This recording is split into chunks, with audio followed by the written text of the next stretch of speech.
வணக்கம் நண்பர்களே. காலை நேர பரபரப்பு முடிந்து பிள்ளைகளை பள்ளிக்கு அனுப்பிவிட்ட பிறகு வீட்டில் கிடைக்கும் அந்த அமைதியான நேரம் எவ்வளவு அருமையானது தெரியுமா? அந்த நேரத்தை நான் வீணாக்காமல் வீட்டை சுத்தமாகவும் அழகாகவும் மாற்றிக்கொள்வதற்காக 30 நிமிட கிளீனிங் ரூட்டீனை பின்பற்றுகிறேன்.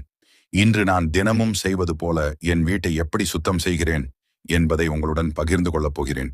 நீங்களும் வீட்டு வேலைகளை செய்ய மனமில்லாமல் இருந்தால் இந்த வீடியோ உங்களுக்கு ஒரு சிறிய மோட்டிவேஷனாக இருக்கும் என்று நம்புகிறேன். Step 1, dash kitchen cleaning. காலை உணவு தயாரித்த பிறகு சமையலறை முழுவதும் கொஞ்சம் கலைந்திருக்கும்.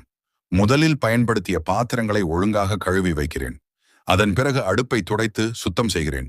சிங்கை சுத்தப்படுத்தினால் முழு சமையலறையும் புதிதாக மாறிவிட்டது போல தோன்றும். கிச்சன் சுத்தமாக இருந்தால் மனதிற்கும் ஒரு புத்துணர்ச்சி கிடைக்கும். Step 2, dash counter top organisation. அடுத்ததாக மேசையின் மேல் தேவையில்லாமல் இருக்கும் பொருட்களை எடுத்து வைத்து ஒழுங்குபடுத்துகிறேன். பாட்டில்கள், டப்பாக்கள், காய்கறிகள் அனைத்தையும் சரியான இடத்தில் வைக்கிறேன். வீட்டில் அதிக பொருட்கள் இருப்பதை விட ஒழுங்காக இருப்பதே அழகை கொடுக்கும். சிறிய மாற்றங்களே வீட்டை மிகவும் அழகாக காட்டும். ஸ்டெப் 3, டாஷ் ஸ்வீப்பிங் மற்றும் மப்பிங். பிறகு வீட்டின் அனைத்து அறைகளையும் பெருக்கி சுத்தம் செய்கிறேன். தரையில் இருக்கும் தூசிகளை அகற்றி தண்ணீர் துடைப்பை போடுகிறேன். துடைத்த பிறகு வீடு முழுவதும் ஒரு புத்துணர்ச்சி கிடைக்கும். சுத்தமான வீடு நமக்கு மன அமைதியையும் நல்ல ஆற்றலையும் தருகிறது. Step 4, dash small decorations. சிறிய பூக்கள் வைத்தாலும் ஒரு மெழுகுவர்த்தி ஏற்றினாலும் வீட்டில் ஒரு இனிமையான உணர்வு கிடைக்கும். அதனால் தினமும் வீட்டை அழகாக வைத்திருக்க முயற்சி செய்கிறேன். நாம் வாழும் இடம் அழகாக இருந்தால் நம் மனமும் மகிழ்ச்சியாக இருக்கும்.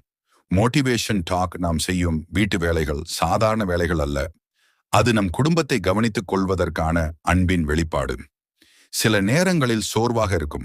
ஆனால் ஒவ்வொரு நாளும் சிறிது நேரம் எடுத்துக்கொண்டு வீட்டை சுத்தமாக வைத்துக் கொண்டால் நம்முடைய மனநிலையும் மாறிவிடும். முழு வீடும் ஒரே நாளில் பர்ஃபெக்டாக இருக்க வேண்டிய அவசியமில்லை. ஒவ்வொரு நாளும் சிறிது சிறிதாக செய்தாலே போதும். முன்னேற்றம் தான் முக்கியம், முழுமை அல்ல.